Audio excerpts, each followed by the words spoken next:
السلام علیکم ناظرین، آج کا سچ کے ساتھ میں ہوں ندیم حسین۔ وطن کے بیٹے وطن پر قربان ہو رہے ہیں۔ کل رات بھی بنوں میں چیک پوسٹ کے اوپر فتنۃ الخوارج کے حملے میں 12 جوانوں نے اپنے خون سے قومی سلامتی کی آبیاری کی۔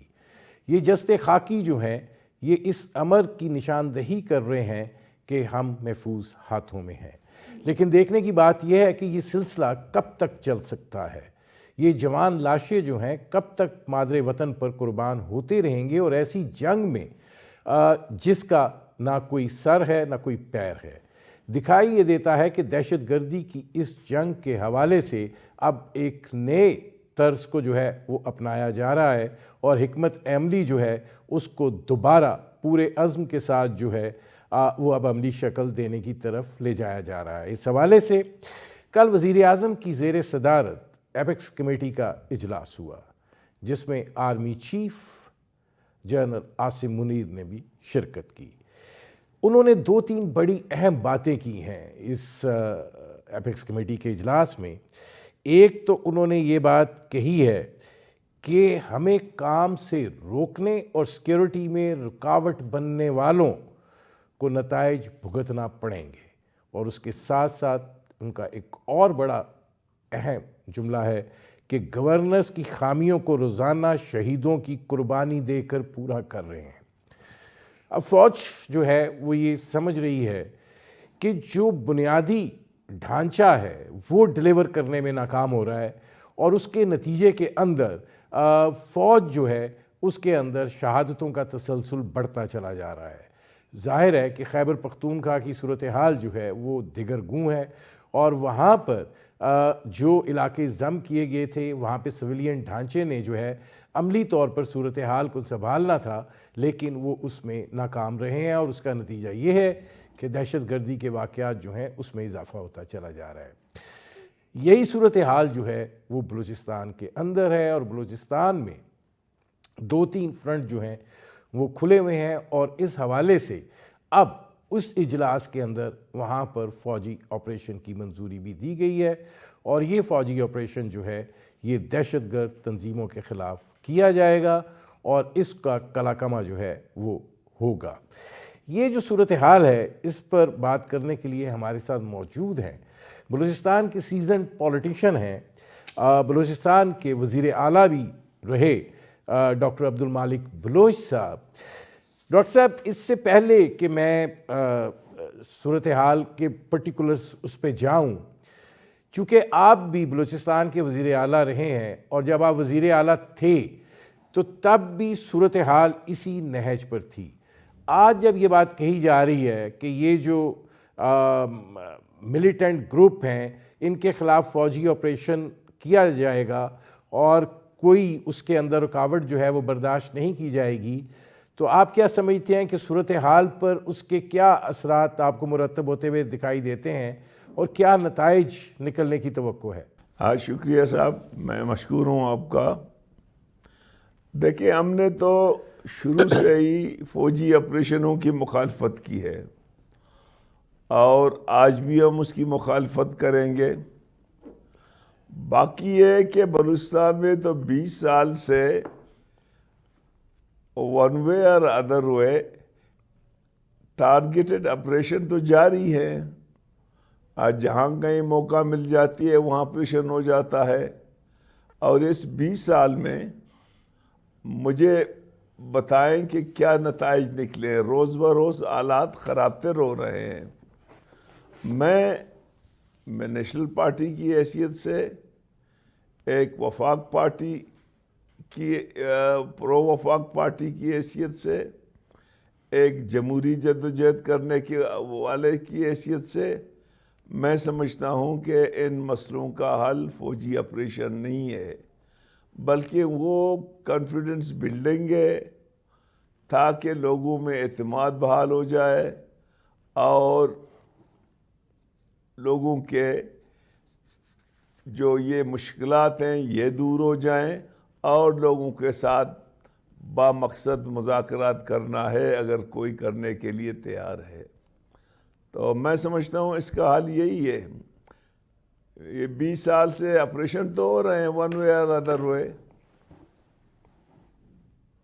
لیکن اس میں مالک بلوچ صاحب جب آپ وزیر اعلیٰ تھے تو آپ نے یہ بات کہی تھی کہ حکومت نے جو قومی ایکشن پلان بنایا ہے اس پر بلوچستان حکومت بھی عمل کر رہی ہے، اور جہاں بھی ایسے عناصر ہیں ان کے خلاف کارروائی کی جائے گی. اور آپ نے 2 عوامل کو بنیادی وجہ قرار دیا تھا بلوچستان کے اندر جو امن و امان کی صورتحال اور دہشت گردی کے واقعات ہیں، اور اس میں آپ نے کہا تھا کہ یہ میں آپ نے جو لفظ استعمال کیا تھا اس کا ٹون ڈاؤن کر رہا ہوں کہ علیحدگی پسندی کی جو صورتحال ہے اور مذہبی انتہا پسندی جو ہے، یہ 2 عوامل جو ہیں یہ مل کر حالات کو خراب کر رہے ہیں. تو آپ ابھی بھی اس پر سوچتے ہیں کہ یہی وہ وجوہات ہیں؟ دیکھیں نا، ہم نے جو ایکشن پلان جو بنایا تھا ان میں بلوچستان کے بارے میں تو یہی تھا کہ ہم جا کے ان کے ساتھ با مقصد مذاکرات کر لیں. ہم گئے ان کے ساتھ، ہم نے با مقصد مذاکرات کی. ایک حد تک ہمارے مذاکرات کامیاب رہے، لیکن بیچ میں جب میں نکل گیا وہ مذاکرات سبوتاژ ہو گئے. تو میں سمجھتا ہوں آج بھی یہاں پہ اس میں کوئی شک نہیں ہے کہ بلوچ انسرجنسی اپنی پیک پہ ہے، مذہبی انتہا پسندی بھی اپنی پیک پہ ہے. لیکن اگر آپ کہتے ہیں کہ میری تو سمجھ میں نہیں آ رہا کہ آپریشن سے کیا مطلب ہے. کیا یہ 20 سال 22 سال جو انٹیلیجنس بیس آپریشنز ہوئے ہیں وہ آپریشن نہیں تھے، اور مزید کیا آپریشن ہوں گے؟ تو میں آپ کو فرینکلی کہتا ہوں کہ آپریشن سے حالات مزید خراب ہوں گے، بہتری نہیں ہوگا. اب اس میں یہ فرمائیے گا مالک بلوچ صاحب، جب صورتحال یہ ہو کہ آپ کو بسوں سے اتارا جائے، آئی ڈی کارڈ چیک کر کے آپ کو مارا جائے، ان کا کیا قصور ہے؟ پھر کوئلے کی کانوں پہ مزدور کام کرتے ہیں، ان کو بے دردی سے قتل کر دیا جائے. پھر پلانڈ طریقے سے مختلف جگہوں کے اوپر ایک ساتھ بڑے منظم حملے ہوں، 22-24 افراد جو ہیں وہ ہلاک ہو جائیں. تو پھر کیا ریاست خاموش بیٹھی رہے، دیکھتی رہے؟ آپ انگیجمنٹ بھی کرتے ہیں تو اس کا کوئی نتیجہ تو نکلنا چاہیے نا. دیکھیں، یہ جو عام مزدور کو مارے گئے ہیں یا بے گناہ لوگوں کو مارے گئے ہیں، یہ قابل مذمت ہے. بنیادی مسئلہ جو یہ ہے بلوچستان میں گورننس کا ہے. اگر یہاں پہ صحیح گورننس ہو، یہاں پولیس کو آپ بااختیار کریں، یہاں ایڈمنسٹریشن صحیح ہو، یہاں صحیح معنوں میں عوامی نمائندے ہو. اب تو یہاں پہ عوامی نمائندے نہیں ہیں. 99% تو 47 کے پیداوار ہیں. دیکھیں نا، اس صورتحال میں حالات ٹھیک نہیں ہو گئے. سب سے پہلی تو ندیم بھائی یہ ہے کہ آپ کو بلوچستان میں فری فیئر ٹرانسپیرنٹ الیکشن کرنا چاہیے. یہاں جو نمائندے آئیں گے وہ عوامی ہوں گے. وہ عوامی نمائندے بلوچستان کے مسئلے کو بہتر انداز میں حل کر سکتے ہیں. جیسے وہ پولیس میں ریفارم لا سکتے ہیں، انتظامیہ میں ریفارم لا سکتے ہیں، انسٹیٹیوشنلائزیشن کرتے ہیں. اب سب سے بڑا مسئلہ اس وقت گورننس کا ہے. جب گورننس ہی نہیں ہے تو لائن آرڈر کا پرابلم انسرجنسی کی شکل میں پیدا ہوگا. ابھی تو اغوا برے تاوان بھی شروع ہوئے ہیں، روڈوں پہ ڈکیتی بھی شروع ہوا ہے. تو یہ وہ تمام چیزیں ہیں جو ہمیں ایڈریس کرنے کی ضرورت ہے. بنیادی چیزوں کو ہم ایڈریس نہیں کرتے ہیں کہ بھئی لوگوں کو کیوں آپ ووٹ کا حق نہیں دیتے ہیں، تاکہ صحیح معنوں میں صحیح نمائندے آ جائیں اور وہ جو ہے نا صوبے کی اور ملک کی خدمت کریں. ناظرین، ڈاکٹر عبدالمالک بلوچ سے ہماری گفتگو جاری ہے. وقت ہوا ایک مختصر سے کمرشل بریک کا. ملتے ہیں اس وقفے کے بعد. Welcome back. ڈاکٹر مالک بلوچ صاحب، میں آپ کو تھوڑا سا ریمائنڈ کرانا چاہتا ہوں کہ میری آپ سے پہلی ملاقات 22 سال پہلے بلوچستان میں ہوئی تھی، جب میں ٹریول کر رہا تھا اور بلوچستان پہ کام کر رہا تھا. تب بھی یہی چیزیں جو ہیں یہ ڈسکس ہو رہی تھیں. بنیادی بات یہ ہے کہ جب گورننس کی بات کرتے ہیں تو بلوچستان کے اندر جو حکومت میں آتے ہیں، جو ایم پی ایز بنتے ہیں، جو ایم این ایز بنتے ہیں، جو سینٹ میں پہنچتے ہیں، یا پھر جو وزیر اعلیٰ بنتا ہے، جو گورنر بنتا ہے، سر وہ آپ کے ہاں سے ہی ہوتا ہے. اور جو گورننس کا ایشو ہے بنیادی طور پر بلوچستان کا، آپ کو یہ نہیں لگتا کہ سب سے بڑا مسئلہ جو ہے وہ کرپشن کا ہے، اور اس کے نتیجے میں ہر چیز جو ہے ایسی اتھل پتھل ہوئی ہے کہ معاملات سنبھل نہیں پا رہے ہیں؟ دیکھیں، میں آپ سے اس مسئلے پہ اتفاق کرتا ہوں کہ یہاں کرپشن بہت بڑا مسئلہ ہے، لیکن یہاں کے نمائندے، وہاں بے شک یہاں کے نمائندے یہیں کے ہیں، پنجاب سے، سندھ سے نہیں آئے ہیں، بلوچستان کے لوگ ہیں، لیکن ان میں میجارٹی عوام کے نمائندے ہی نہیں ہیں. عوام نے کسی اور کو ووٹ دیے اور فارم 47 کسی اور کے نام پہ نکلا ہے. تو ہماری جو اس وقت بنیادی مسئلہ ہے وہ یہ ہے کہ بلوچستان کے عوام کو ووٹ کا جب تک آپ حق نہیں دیں گے، بلوچستان کے صحیح نمائندے نہیں دیں گے، یہاں کرپشن نہ ختم ہوگا، نہ گورننس ہوگی، نہ میرٹ ہوگی. یہاں پہ تو اب پوسٹیں بھی بکنا شروع ہوئی ہیں. اغوا برے تاوان 5 دن سے تو کوئٹہ بند ہے. تو یہ وہ گورنمنٹ ہیں جو عوام کی نمائندہ گورنمنٹ نہیں ہے. اگر آپ عوامی نمائندوں کی گورنمنٹ لائیں 2-3 الیکشنوں کے بعد، اگر بلوچستان کے حالات ٹھیک نہیں ہوئے تو پھر ہم ذمہ دار ہیں. اب یہ فرمائیے گا کہ جب آپ یہ بات، اب مختلف پہلو ہیں نا، مذہبی بنیادوں پر بھی ہیں، سیاسی بنیادوں پہ بھی ہیں، پھر علیحدگی پسندی کے رجحانات بھی ہیں. تو جب آپ مذاکرات کی بات کرتے ہیں تو آپ کے ذہن میں کیا ڈھانچہ آتا ہے؟ کیونکہ مذاکرات بھی ہوں تب بھی کوئی نتیجہ تو نکلتا نہیں ہے. نہیں، پہلے جو ہم نے مذاکرات کیا ملیٹنٹ کی طرح سے تو نتیجہ نکلا. اسلام آباد نے اس کو پھر ویٹو کی.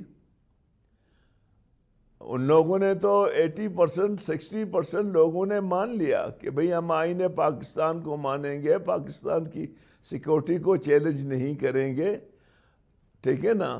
اب مجھے پتہ نہیں ہے، حالات اور زیادہ بگڑ گئے ہیں.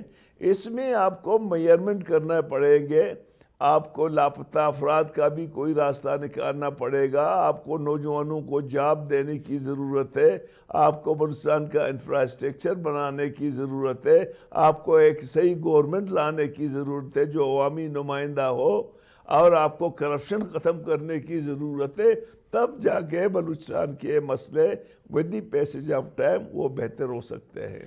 ادروائز اس طرح نہیں ہوں گے. اب تو روز بروز زیادہ بدتر ہو رہے ہیں. لیکن یہ اب چونکہ یہ تو فیصلہ ہو گیا ہے کہ جو وہاں پہ ملیٹنٹ گروپس ہیں جو بڑی جسے کہتے ہیں کہ سنگین کارروائیوں میں ملوث ہیں، ان کے خلاف تو آپریشن ہوگا. دیکھیں، میں آپ کو پھر ریپیٹ کرتا ہوں، میں بلوچستان کا ہوں اور میں ان بلوچستان کے علاقوں کا ہوں جہاں پہ انسرجنسی کے ایپی سینٹرز ہیں. تو وہاں پہ جو انٹیلیجنس بیس آپریشن ہے تو وہ تو میں کہتا ہوں ہو رہے ہیں. پتہ نہیں اور کیا آپریشن کریں گے، بمبارڈمنٹ کریں گے یا کوئی اور چیز کریں گے. I have no idea, but intelligence جو آپریشنز ہیں وہ تو ہر وقت ہوتے رہے مختلف اوقات میں. اب بھی بلوچستان میں بہت سے جگہوں میں ہو رہے ہیں. لیکن یہ جو دہشت گردی کے بلوچستان میں بڑھتے ہوئے واقعات ہیں، آپ کو کیا لگتا ہے کہ اس کے اندر اب غیر ملکی قوتیں بھی زیادہ دلچسپی لے رہی ہیں جس کی بنا پر یہ اتنی تیزی سے اور تفاتر کے ساتھ رونما ہو رہے ہیں؟ دیکھیں نا، پہلے تو انڈیجینیس تھا، یہاں کے اپنے لوگ تھے. باقی یہ کہ جتنے عوام آپ کے ہمسائیں جو پاکستان مخالف ہیں وہ اس میں جو ہے نا اپنا کنٹریبیوشن ڈال رہے ہیں. لیکن مالک صاحب، کلبھوشن یادو بھی تو بلوچستان سے ہی پکڑا گیا، اور یہیں پر جو تخریبانہ کارروائیاں ہیں ان کو بڑھوتی دینے کے حوالے سے وہ ایک منصوبے پر کام کر رہا تھا، تو پھر ایسی صورتحال میں کارروائی تو بنتی ہے۔ سر میں آپ سے کہہ رہا ہوں کہ 35 سال امن رہا، 77 سے لے کر 2002 تک۔ 2002 میں یہ مسئلے شروع ہو گئے اور پیک اس وقت پہ آ گئے جس میں نواب اکبر خان کو شہید کیا گیا۔ اس وقت نہ کلبھوشن تھا، نہ کوئی اور تھا، نہ سی پیک تھا۔ یہ 2006 سے شروع ہوا۔ صورتحال ہے۔ اب آپ کو لگتا ہے کہ سی پیک بھی ایک بڑی بنیادی وجہ ہے، اور اس وجہ سے بھی وہاں پہ جو اس قسم کے عناصر ہیں ان کو شے بھی مل رہی ہے، ان کو ظاہر ہے اس کے لیے سرمایہ بھی تو درکار ہے، اس کے لیے سہولت کاری بھی تو درکار ہے۔ دیکھیں میں نے جیسے آپ سے عرض کی کہ پہلے یہ انڈیجینیس تھا، یہاں لوگ سارے ہمارے اب نوجوان ہیں، پہلے قبائلی تھے، اب زیادہ تر نوجوان ہیں، قبائلی کم ہیں۔ ان میں یقیناً ان کو سپورٹ مل رہا ہے، بغیر سپورٹ کے اتنی بڑی چیزیں آگے نہیں جا سکتی ہیں، لیکن ہے انڈیجینیس۔ اب سی پیک کے لیے فی الحال تو میں اتنا مشکلات نہیں ہے، واقعات ہوتے رہتے ہیں، لیکن میرا اپنا اندازہ ہے کہ اس مسئلے کا حل آپریشن نہیں ہے۔ لیکن اب ظاہر ہے کہ مختلف سیاسی پارٹیاں بھی بلوچستان میں ہیں، تو آپ کو کیا لگتا ہے کہ اگر یہ قوم پرست جو بلوچ لیڈرشپ ہے اس سے مذاکرات کیے جائیں تو آپ یہ سمجھتے ہیں کہ معاملات بہتری کی طرف جا سکتے ہیں؟ میں کہتا ہوں کہ آپ کو کانفیڈنس بلڈنگ کی ضرورت ہے پہلے، اس میں لاپتہ افراد کو غائب کرنے کی بجائے کسی تانے کسی جیل میں رکھیں تاکہ اس کے لواحقین ان کو دیکھیں۔ اس کے بعد نوجوانوں کو آن بورڈ کرنے کے لیے میرٹ پہ ان کو جابز دے دیں، اور یہاں پہ جو عوامی نمائندے ہوں، حقیقی عوامی نمائندے ہوں۔ آپ لوگ کہتے ہیں کہ یہاں کے لوگ ہیں، یہاں کے لوگ ہیں، یار ان کو بہت سے لوگوں کو کس نے ووٹ دیا ہے؟ اب میں اس تفصیل میں تو نہیں جاؤں گا ندیم بھائی، جو ہمارے ساتھ ہوا ہے، جتنے لوگ ہمارے کامیاب ہوئے ہیں ان میں سے بڑے مشکل سے ہم لوگ 2-3 رہ گئے ہیں، باقی سب کو ہرایا گیا ہے۔ لیکن اب مالک بلوچ صاحب جب آپ اعتماد سازی کی بات کرتے ہیں تو پھر دہشت گردی اور اعتماد سازی ایک ساتھ تو نہیں چل سکتے نا؟ دیکھیں میرے خیال میں ریاست کو صبر و تحمل کا مظاہرہ کرنا چاہیے، اعتماد سازی کے ساتھ ہی چیزیں بہتر ہوں گی۔ میں جب آیا تھا 2013 میں تو حالات اس طرح خراب تھے کہ روزانہ اغوا ہوتا تھا۔ عصر کے بعد سریاب روڈ پہ کوئی نہیں جا سکتا تھا، تربت کراچی، تربت کوئٹہ، یہ تمام راستے بند تھے، لیکن ہم نے پولیس کو امپاور کی، میرٹ کو انٹروڈیوس کیا، لوگوں کو آن بورڈ کی، آہستہ آہستہ آہستہ آہستہ چیزیں ہم نے بہتر کی۔ آپ کے سامنے آپ اگر اسٹیٹسٹکس دیکھیں، ہم نے تو کوئی جادو کی چڑی نہیں چلائی جو حالات ٹھیک ہو گئے۔